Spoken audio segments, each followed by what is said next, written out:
Hello, everyone. Before we start, I'll be giving instructions for folks who are needing to access the interpretation feature. And if we can go to the first or the interpretation slide.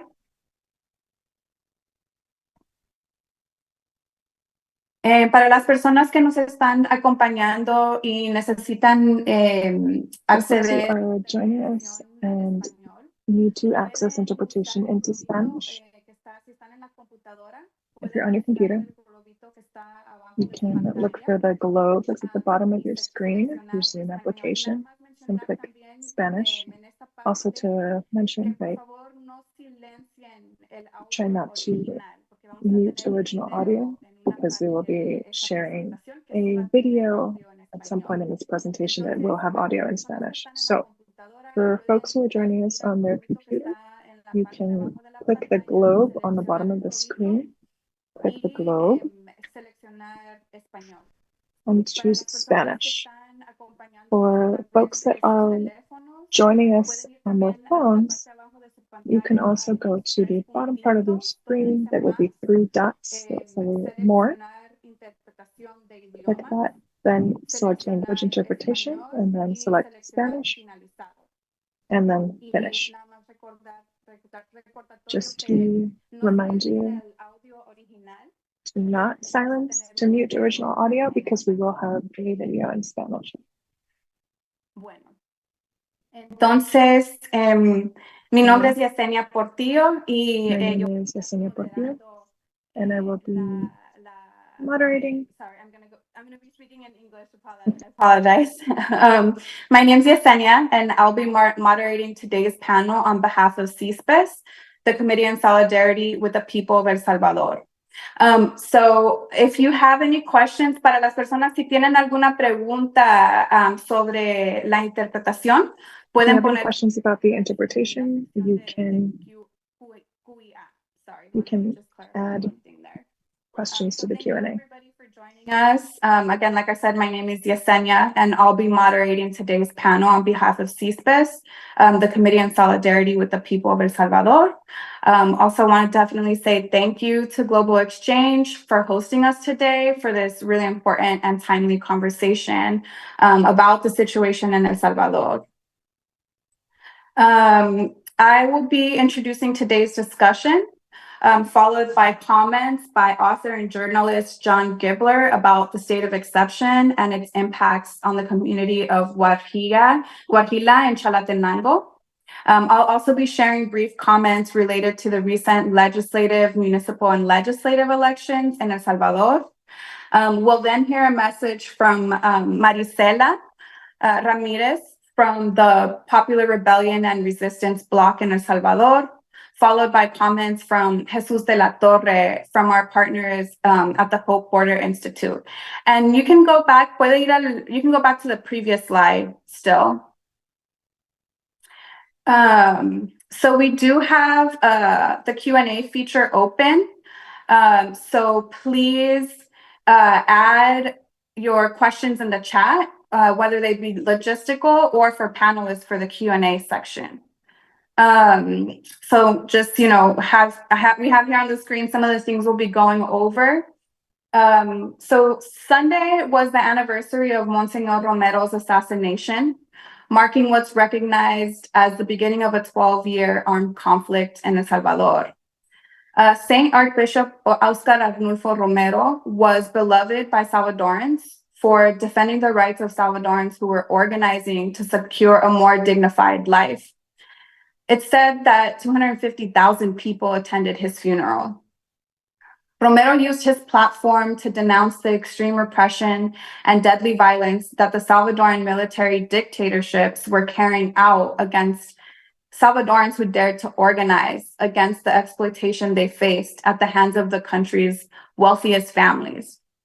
A little over a month before his assassination, Romero had made a public appeal to U.S. President Jimmy Carter, warning that increased U.S. military aid would undoubtedly sharpen the injustice and the political repression inflicted on the organized people, whose struggle has often been for their most basic human rights. And that's a quote from the letter.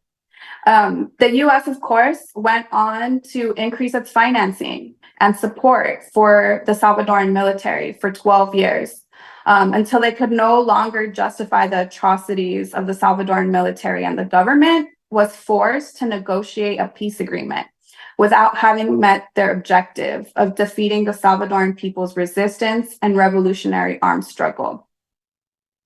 And this was in 1992. So in 1992, peace accords were signed, and they included changes to the country's political system that were necessary for transitioning El Salvador out of 60 years of military dictatorships. The peace accords, which were the result of years of struggle carried out by tens of thousands of organized campesinos, teachers, students, and workers, secured constitutional reforms that demilitarized Salvadoran society and the government. And it created, it laid the foundation for democracy, the defense of human rights, and for fair and free elections.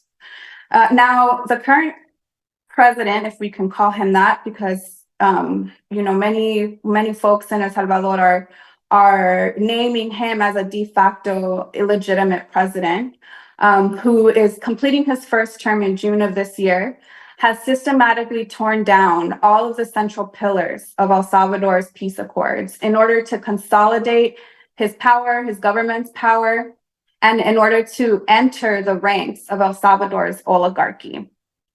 To make this possible, he has popularized a narrative that El Salvador's peace accords were a farce. One of Bukele's most emblematic attacks against El Salvador's peace accords is the remilitarization of Salvadoran society, including through the state of exception, which was first implemented 2 years ago today, following a weekend spike in gang homicides. Since then, the measure has been used to arrest over 78,000 people without warrants or due process, including union leaders, student organizers, environmental activists, land defenders, and even parents who have been outspoken against their children's arrest. Most remain in prison awaiting trial. And Salvadoran human rights experts estimate that at least 20,000 of those who have been arrested have no ties to organized crime, but instead were victims of police profiling, especially young men in marginalized neighborhoods, police filling arrest quotas, or an anonymous tip called a new anti-terrorist line. So police are filling arrest quotas, people are calling into an anonymous tip line, and youth in marginalized communities are being arrested without due process, without warrants under this measure. The arrests are often conducted through high-profile police and military raids, disproportionately affecting working-class neighborhoods and rural communities in El Salvador. Human rights attorneys in El Salvador have filed at least 1,700 writs of habeas corpus before the Supreme Court. And they report that the court has responded to less than 1% of those. Due to the neglect, abuse, malnutrition, and other causes, a lot of times violence from other inmates or guards, at least 236 people have died or been killed in state custody. 60% of whom showed signs of torture, and 94% of whom had no current or past gang-related convictions. So a very vast majority of the people the hundreds of people who have been killed under state custody in the last 2 years in El Salvador had no convictions. They were just in prison months on end awaiting trial. The most recent of these military raids that have, high profile military raids, often conducted in the form of military sieges, where thousands of military and police officers are sent into urban and rural working class neighborhoods took place over the weekend on the anniversary of Monsignor Romero's assassination. One of the neighborhoods impacted in this current siege is the neighborhood of Guajila. And those are the photos that that we were sharing just a minute ago. So if you wanted to go ahead and reshare those, that would be great.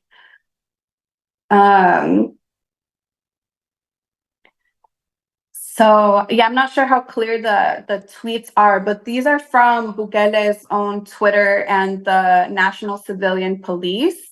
And what we see here is a community in Chalatenango where actually 4 communities in Chalatenango have been under military siege starting Sunday. So our first guest is going to be sharing about one community in particular that's one of the communities that's currently under siege. And so our first guest is John Gibler. He's a journalist and author of I Couldn't Even Imagine. If we can move to the next slide. I couldn't even imagine that they would kill us, an oral history of attacks against the students of Ayotzinapa, and also author of Torn from the World, a guerrilla's escape from a secret prison in Mexico, among other books. So the idea for this panel and its speakers has been underway for a couple of weeks. So it's a coincidence that we have you joining us today, John. And we invited you because of your work profiling the situation in Guajila, where several young men with no ties to gangs had already been arbitrarily arrested and imprisoned for months on end in the last couple of years. So the images and the description of what's going on are very jarring. Yet on February 4th, Nayib Bukele was reelected for a second consecutive term, despite multiple constitutional prohibitions against this. In justifying this illegality to the world, Bukele relies on 2 common ideas about who he is and what he represents to El Salvador. The first, that he's widely popular, and the second, that he's rid the country of gangs. So John, thank you so much for joining us. If you can share what lies on the other side of these narratives, that would be great, particularly what you learned when speaking with people in the community of Guajila. And just to say, so John's article, y'all should definitely check it out. It's a really important profile of youth who have been arbitrarily detained in Guajila, and it's in the Dial, and the title is Those Who Have Done Nothing. Welcome, John. Hello, good afternoon, everyone. Thank you so much, Yesenia, and also CSPACE and Global Exchange for organizing this discussion and for the invitation. I hope my internet's going to hold out. We had a power outage just like an hour ago. But jumping right in and building off a couple of the things that Yesenia shared about the context of the regime of exception. The regime, of course, suspends constitutional guarantees, militarizes society, and is used as basically a legal apparatus allowing the police and the military to detain anyone, anywhere, at any time with no reason whatsoever. And this is not the first time that Nayib Bukele declared a regime of exception. He did so during the COVID-19 pandemic and has been extending it every month since, as you mentioned, March 27 of 2022. It should also be noted that the massacre of 87 people that took place that weekend 2 years ago is the justification for Bukele's declaring the regime of exception itself has never been investigated. There's never been any kind of a statement or declaration of an investigation of a single one of those murders. So at the same time that 78,000 people have been arrested with no warrants across the country, the 87 murders that were used as a justification for the regime of exception have gone uninvestigated. In late April of 2022, about a month after the regime of exception was declared, I traveled to El Salvador, and después de que se implementó el régimen de excepción, viajé a El Salvador. previous to the trip, Y antes de mi viaje, me reuní con el director de un centro del Tamarindo, que es una comunidad que tiene una larga historia de organización, incluyendo durante la Guerra Civil. Y ellos, en el contexto de la guerra, ellos repoblaron esta área con refugiados durante el tiempo con la protección del FMLN y creando un sentimiento de familia y organización de base en la comunidad. Entonces yo viajé allí y hablé con muchas jóvenes que trabajaban en el centro del Tamarindo y me enseñaron fotos, por ejemplo, de 4 jóvenes by masked and armed police officers, and a message that said, here are the young men who have been terrorizing the community of Huarquila, right? And, presumed members of the MS-13 gang. And I asked this young woman, whose name I'll protect at the moment, given the situation right now in Huarquila, if this was true, if these young men were involved in scaring people or in any way associated with gangs. She laughed and she started to tell me each of the young men's names and what they do. She said that there was, really no gang presence in Huarquila. And I decided to take this photograph just because of the way it kind of came across my path as a test or a challenge, and went to the homes of each of the 4 young men who've been arrested, talked to their families, talked to their friends, talked to their bosses at work. One worked at a mechanic shop, another with a farm and meat cooperative, and started building a profile in depth of each of the 4 men who appeared in the photograph. And what I found was, and which echoed the stories that so many women who were camping out at the time in front of the prisons in San Salvador were telling, with these stories of young working class men who were taken from their homes, sometimes in the middle of the night. They were taken from their places of work. Sometimes they were grabbed off the street as they were walking either to work, or in one case, a 16-year-old who was walking to buy bread that his grandmother had asked him to buy for breakfast, just ripped out of these contexts of everyday life and thrown into the regime of exception, thrown into a situation where they had no access to family, they had no access to attorneys, legal rights whatsoever. And this became the kind of, a very microcosm experiment to see the flip side of Bukele's Twitter account, right? The Twitter account, of course, showed these half-naked men's bodies, all tattooed with, visible, internationally recognized gang symbols, either submitted behind bars or at the moment of their arrests. And it was this attempt to create a visual discourse that Bukele himself was presenting as completely irrefutable, right? You can't look at, his argument goes, you can't look at an individual with a gang symbol tattooed on their face and say that they're innocent, right? And then he would make fun of human rights organizations and make fun of basically the concept of prisoners' rights and prohibition of torture and things like that. But he did an incredibly effective job of portraying an irrefutable argument. The discourse, I remember interviewing the mayor of Chalatenango at the time, who told me that for years people had gone to the government to say, why don't you arrest the gang members if they're terrorizing our communities and you know who they are? Why don't you do something? And this mayor said, well, that's what we're finally doing. We're doing something.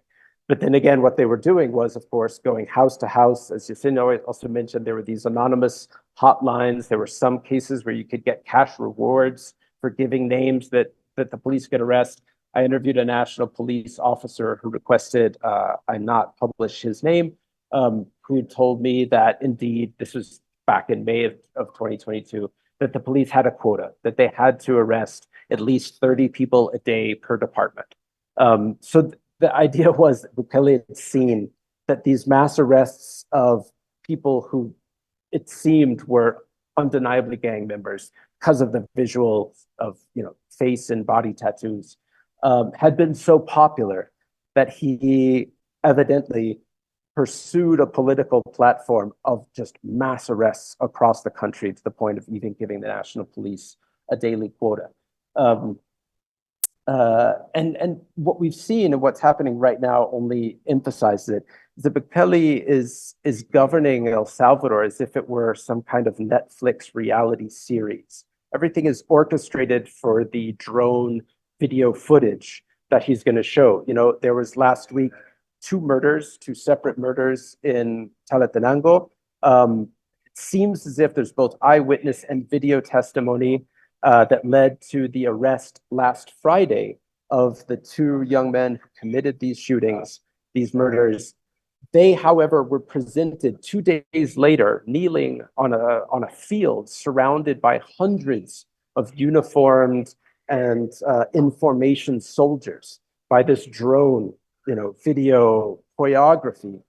So one thing is an actual event, a murder, and then the detention of the arrest of the people involved in that murder, the investigation, the arrest. And the other thing is the orchestration of the presentation of that event twisted to become something else. Now these two men who apparently were involved in robberies, roadway robberies, are now legendary gang members, and they have their pseudonyms, and they're kneeling on the ground in front of the force of the state. And this is this visual language that Bukele has been so insistent and adept at presenting to the world to such an extent where it's being copied now by Daniel Noboa in Ecuador, by politicians in as far away as Rosario in Argentina. These videos of the submitted half-naked men surrounded by the armed forces of the state as a kind of new language of law and order, submission, rule of law. But the flip side is that they're using this overarching apparatus to preemptively squash, step upon any kind of territory of social organizing or resistance. Huarfila community with this deep history of social organizing, with the presence of an institution or an organization like the Tamarindo Foundation, which is this incredible youth and social and women's community organization, now surrounded by thousands of soldiers in this context, once again, of supposedly exercising the war on gangs through a regime of exception. I know that's insufficient and way too short, but I was instructed to keep it to about 8 minutes and think I went 1 minute over. So I'll turn it back over to Yesenia. Thank you so much, John. Yeah, so Jeronimo, if we can just go through slides 4, 5, 6, and 7 a little bit. Yeah, definitely. It is definitely an insufficient amount of time to cover, and we need a webinar just about the military sieges that have been happening under the Bukele regime. So yeah, I don't know if the slides are showing, but in some of what John was explaining with regards to the thousands of military and police that are currently in the communities in Chalatenango really contrast the images that are in your article and your profile of the community that you took last year. So I wanted to include those as well. And I'm not sure if folks are seeing the photos, but I really do recommend, and we can share a link to your article in the follow-up to this webinar, because there are really beautiful photos by Miguel Tovar that are included in your article that show life in Guarjila also, that really contrast the regime's propaganda. So yeah, thank you so much, John. So if we can move to slide number 8. I just wanted to also mention that, as you mentioned, this isn't new. These military barricades and these military sieges on communities have been happening throughout the administration, starting back from COVID.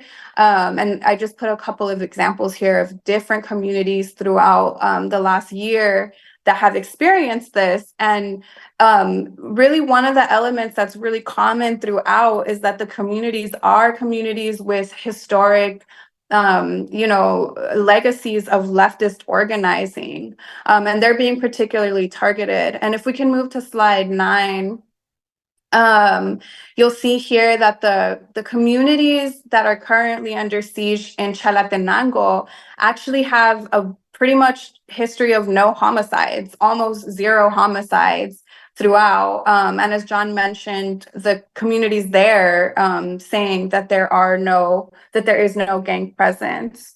So people are saying that you can only see half my face. I apologize. The other thing about the communities that are currently under siege has to do with, and John talks about this in his article regarding how they vote. And in this last election, they also voted for the FMLN, so voted against Bukele in the presidential elections in the first time and voted against him again. So we see this pattern here. So I want to go into talking briefly about the election because,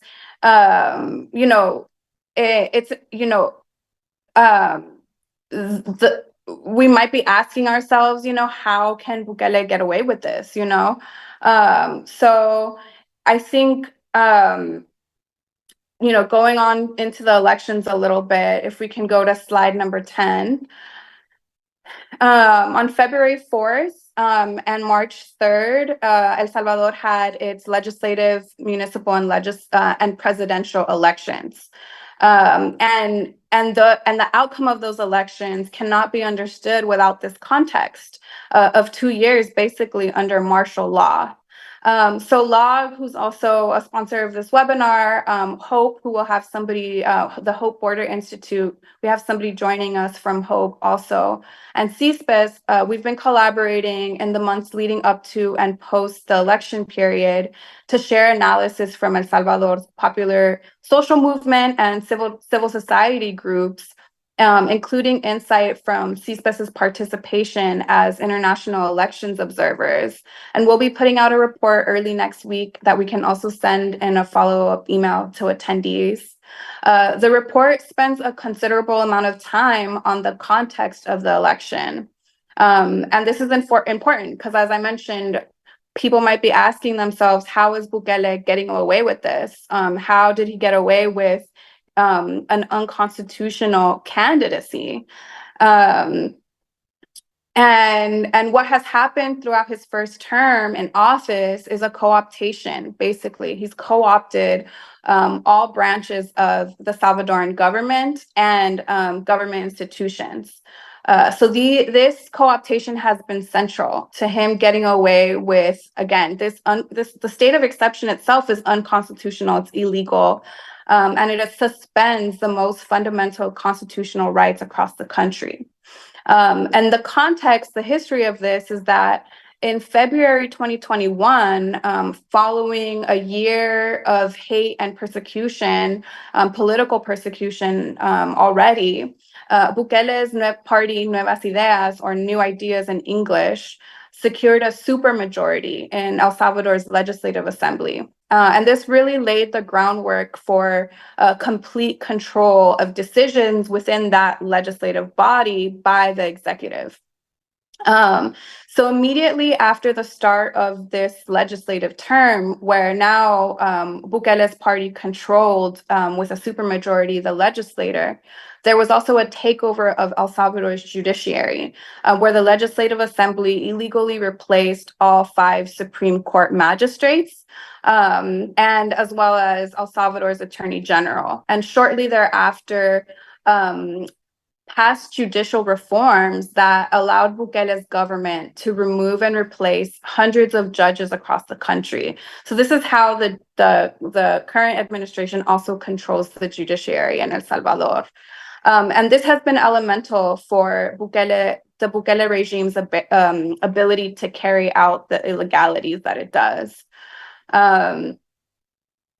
And it also has been central in laying the groundwork and context for El Salvador's most recent elections, which have been regarded as the most fraudulent since at least the signing of El Salvador's peace accords in 1992.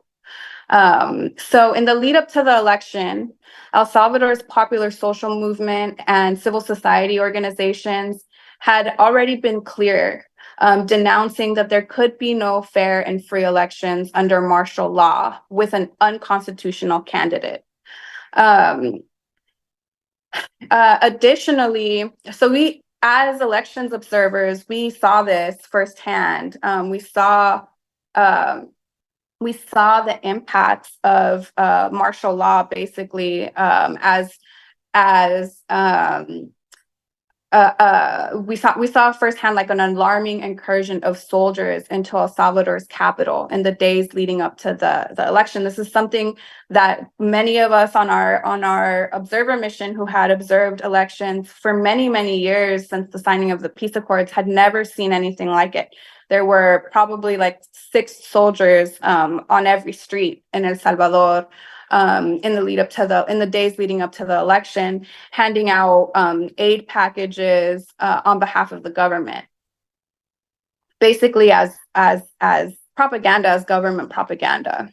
Additionally, the fact that Bukele's unconstitutional candidacy was facilitated by constitutional and electoral judges was already a clear indication of the subordination of these bodies to the Bukele regime.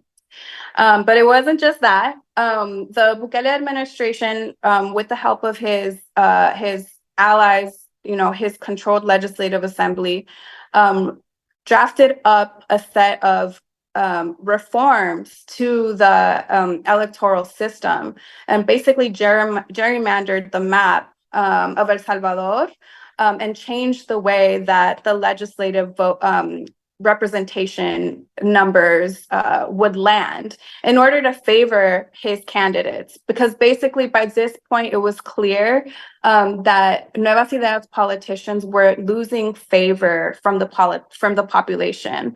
While Bukele has maintained a lot of his popularity, he needs to maintain that control across the territory as well. And so they illegally reformed the legislative process, the legislative elections process, and the municipal elections process in order to cover up that electoral loss that they foresaw. So we went to observe the elections, understanding this context, and we were going there to witness the impacts of these reforms and to basically be ready to denounce what already was denounced as a fraudulent context and fraudulent election.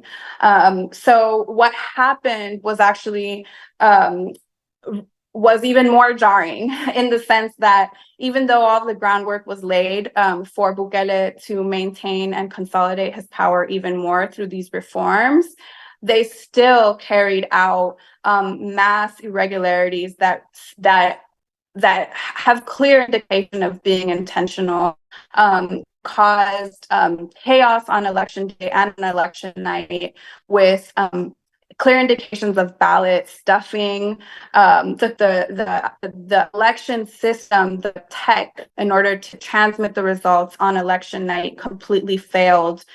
So there were no preliminary results that were transmitted on election night, and nothing to compare the final vote count once there had to be a ballot by ballot recount in order to adjust for that massive technological failure that happened on election night. So there's a lot to say about what is also being denounced as El Salvador's most, fraudulent election since at least the signing of the peace accords, and it'll be in our report, so we can send you information about that as well. But we wanted to briefly mention that as well. So we're gonna move into a video that we have from a popular social movement leader in El Salvador, because it's important to know that, and we can move to slide 11. So it's important to know that there is pushback and resistance and rebellion and organizing happening in El Salvador, pushing back against the economic policies of this regime, pushing back against the security policies of this regime, and the illegal mass arrests that are happening. So people have been taking to the streets throughout pretty much the entirety of the regime, but especially starting in 2021. And we're joined via pre-recorded video by Marisela Ramirez, who's a member of the coordinating committee for the Popular Rebellion and Resistance Bloc in El Salvador. It's a coalition that was formed in 2021 by historic and emerging leftist grassroots groups in response to Bukele's government. So her video will share a little bit about their analysis regarding the current regime. Thank you. Un saludo a todas las compañeras y compañeros desde El Salvador como bloque de resistencia y rebeldía popular. Pues agradecemos la invitación a este webinario en solidaridad con el pueblo de El Salvador. Bueno, algunos elementos que nos gustaría aportar a esta jornada de análisis que ustedes están realizando. Primero, identificar algunos puntos de coincidencia de la situación política y social de El Salvador de ahora con la situación política y social de El Salvador en los años 70. Tenemos que mencionar que a pesar de que no está establecido, digamos, una dictadura militar per se dentro de El Salvador, sí hay otros elementos dentro de la coyuntura política que atraviesan, digamos, esa realidad con la de ahora. Uno de esos elementos es, por ejemplo, a pesar de que no abiertamente hay una militarización o un gobierno militar, vemos un despliegue de las fuerzas policiales y las fuerzas armadas en nuestro país bastante grande que fungen con la tarea no de lo que el presidente menciona en sus comunicados nacionales e internacionales, que trata de la seguridad nacional, sino más bien es un mecanismo de contención social. Recordemos que el régimen de excepción se instala en El Salvador luego de grandes movilizaciones del movimiento popular en el 2021 y que dan un mensaje contundente precisamente a las fuerzas organizadas. Eso por un lado, y por otro lado, también la militarización responde a un objetivo político del gobierno, es decir, presentarse como el único gobierno en la historia de El Salvador que ha logrado controlar el tema de la seguridad, que nosotros y nosotras hemos hecho muchas veces el análisis respecto al tema de la seguridad y hemos dicho que hay muchos datos que el mismo gobierno arroja que no cuadran, ¿verdad? Es decir, para hablar del ataque a la seguridad tendríamos que entonces averiguar o profundizar en el análisis de tres elementos. Uno, el control de las armas en nuestro país, el control del paso de la droga, y lo tercero son las raíces estructurales que llevan a los diferentes sectores sociales a buscar alternativas de subsistencia, ¿no? Y que media vez están resueltas estas condiciones de vida, pues debería de configurarse una sociedad con mayor justicia. Pero al momento de poder identificar estos tres elementos, vemos que de las 75,000 personas capturadas que supuestamente el gobierno ha dicho que han apresado, únicamente se han incautado 3,000 armas. Si nosotros dividimos la cantidad de personas capturadas y lo contrastamos con la cantidad de armas incautadas, entonces por cada 10 pandilleros, 2 o 3 estaban armados. Es decir, que ellos han combatido la delincuencia en contra de terroristas que no tenían armas. Ese es el primer elemento. El otro elemento es que no escuchamos noticias abiertas del gobierno respecto al control del paso de la droga, ¿verdad? Es decir, fuera de un hecho muy peculiar donde muere el hijo del el ministro de Seguridad Pública y la incautación de supuesta cantidad de droga, no vemos que el gobierno esté realmente dando datos oficiales respecto a este tema. Y lo tercero, hablábamos sobre el tema de la violencia estructural, es decir, las desigualdades en nuestro país, pues aumenta la pobreza, aumenta la migración, se deterioran las condiciones de vida, de salud, de educación y empleo de la población, y por lo tanto consideramos que obviamente entonces el régimen de excepción no responde a la intención política que dice el gobierno que responde. Y por eso nosotros y nosotras sustentamos que este régimen tiene un carácter de contención social, es decir, darle un mensaje al pueblo, que si sale a las calles, que si se organiza, que si denuncia, entonces le viene el golpe militar.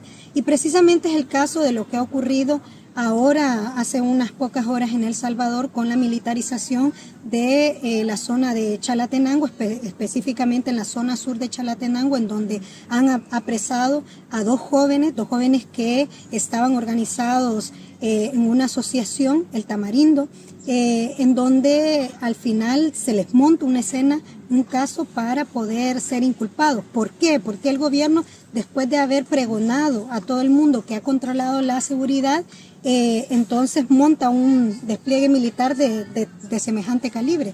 Bueno, nosotros y nosotras también siempre hemos dicho que el tema de la seguridad ha sido la carta de presentación del presidente, y como no está resolviendo los problemas económicos, sociales y las condiciones políticas también se van agudizando, entonces él necesita un discurso para mantenerse limpio y pulcro frente a la sociedad salvadoreña, frente a la comunidad internacional. Monta el caso, asesinan a una persona, montan la escena donde encuentran dos armas largas que, si vemos las imágenes, parecen oxidadas, parecen no funcionar, y meten preso a estas personas. Un mensaje, porque además dentro de los resultados electorales vemos un Chalate que ganó 10 municipios al final de 20, es decir, son las poblaciones específicamente que están más organizadas. Entonces aquí entra el otro elemento dentro del análisis comparativo de los años 70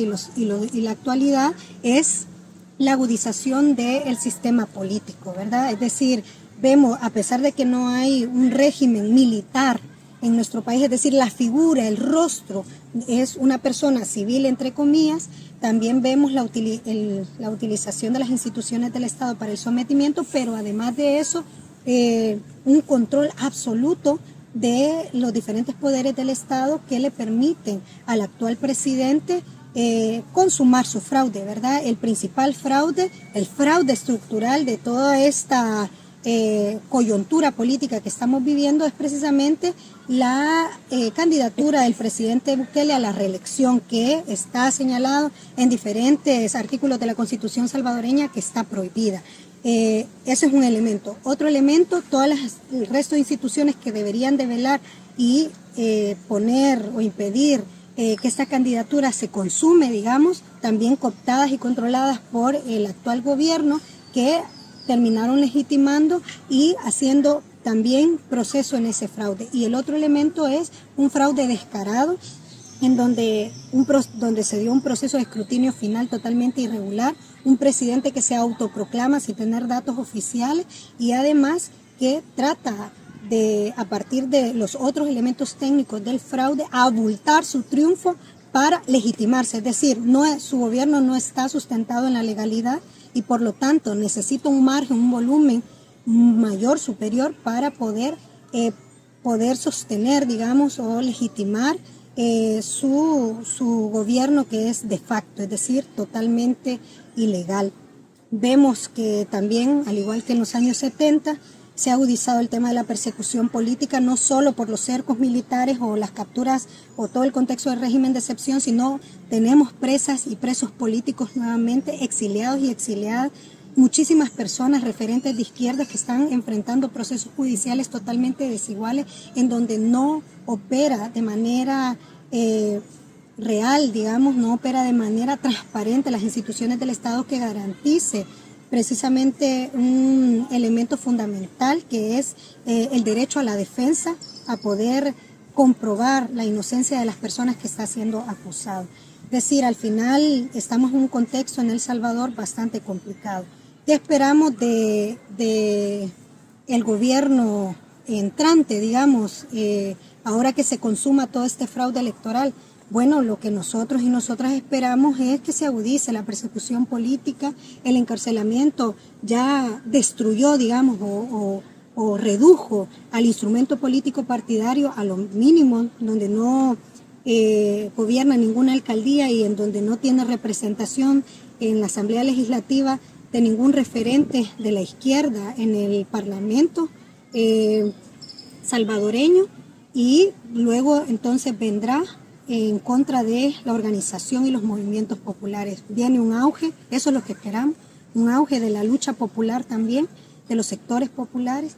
Viene una agudización de las condiciones económicas, porque este gobierno no le va a resolver a las personas en el tema de las condiciones de vida, se va a encarecer la vida. Y además, probablemente por la presión internacional y el endeudamiento del gobierno, venga un plan de ajuste estructural económico que llevaría a un aumento de impuestos, en donde volvemos a lo mismo, se agudizaría las condiciones económicas del pueblo salvadoreño. Entonces, en positivo no esperamos nada de este gobierno, y en negativo creemos que todos los indicadores sociales económicos y políticos se van a disparar. Llamamos a la solidaridad internacional, estar atentos al caso de El Salvador y sumar denuncias para poder revertir toda esta situación política y social que día con día va tomando más urgencia para El Salvador, pero también para el mundo.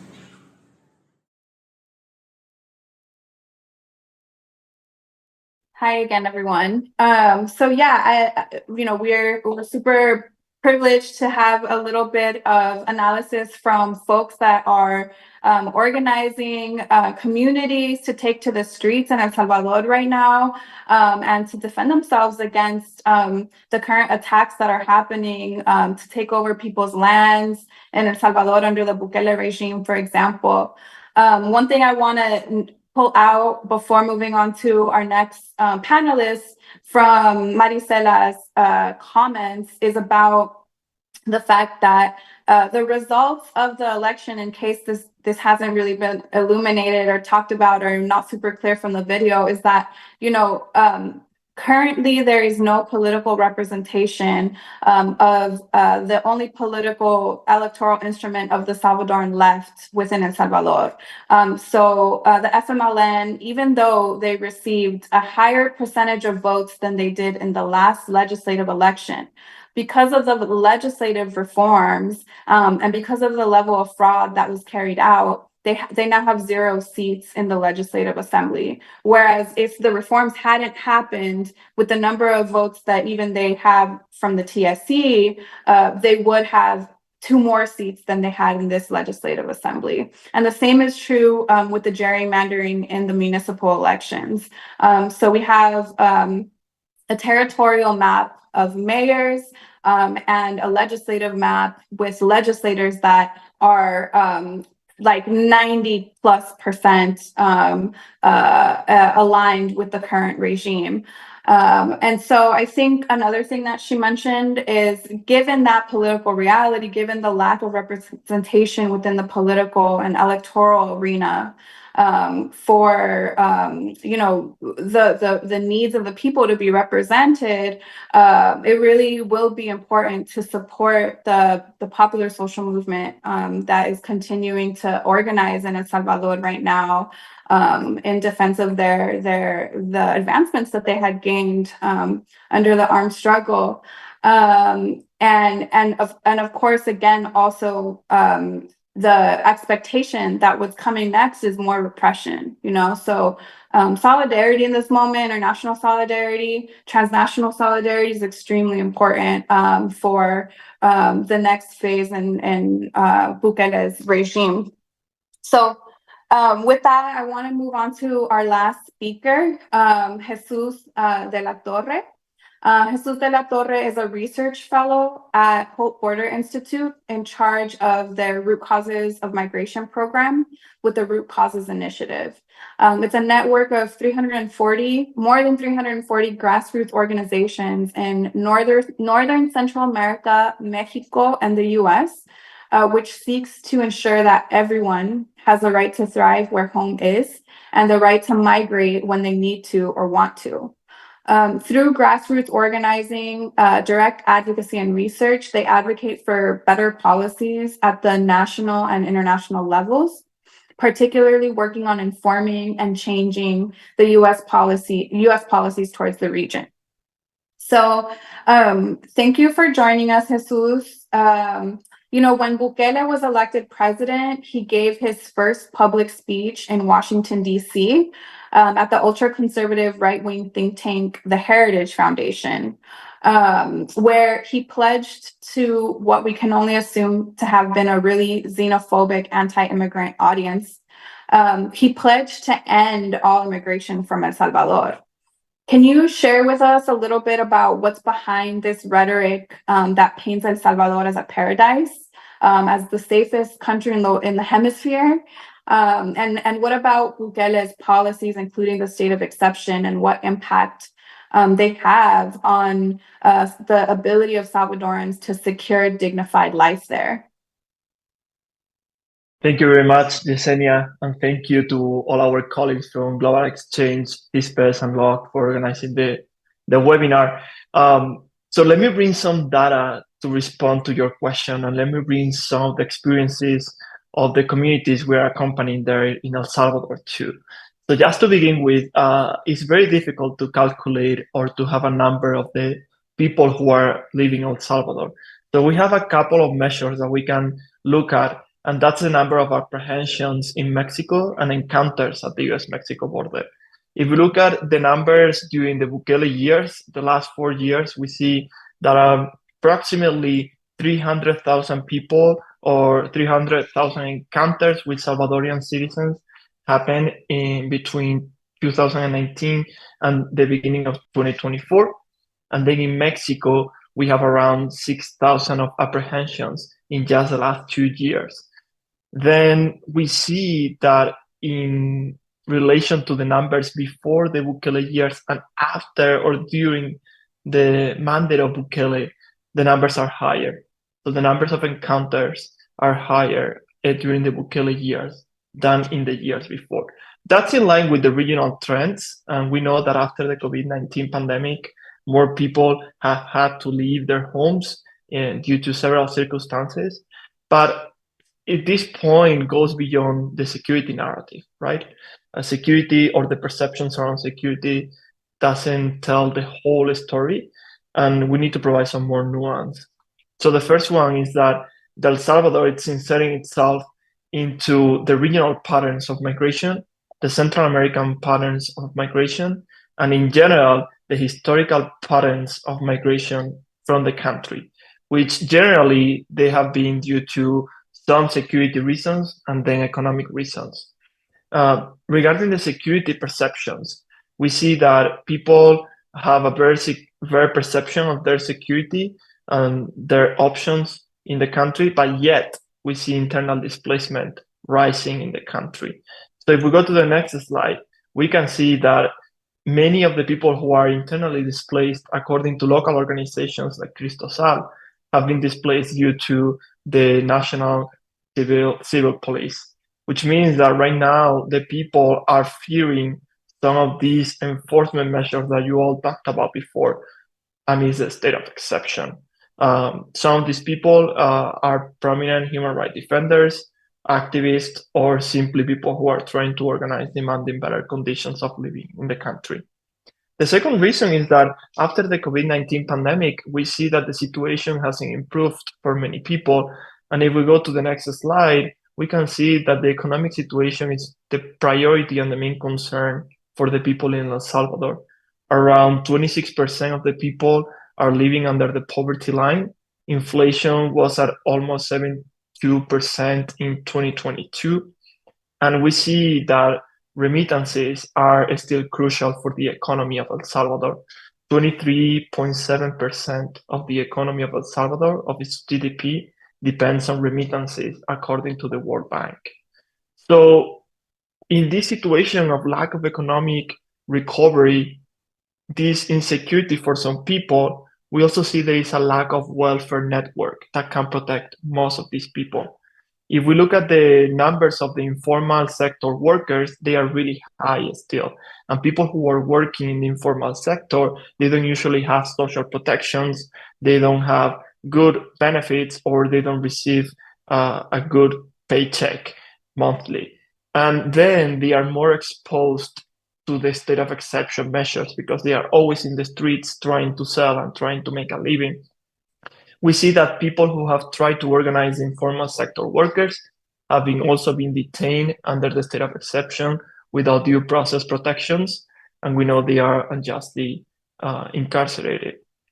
And then where are they going to? If they want to solve some of the issues, if they want to have better access to water, better access to education, better access to healthcare, better employment, well, due to the reform in the local authority map, basically the administrative reform in the country that eliminated many of the municipalías or alcaldías, people have more difficult access to their local authorities, which means that they need to go to other villages, other towns, or other places to complain or to at least demand some accountability. In turn, this results in many people losing hope and trying to make their way to reunite with their family members in other countries to find better job opportunities and to send some money back home to provide for their families and even eventually to find some safety if they are defending the right to thrive in El Salvador. So that's why we see people are still leaving El Salvador, people are still migrating, and migration is still the only option for many people in the country.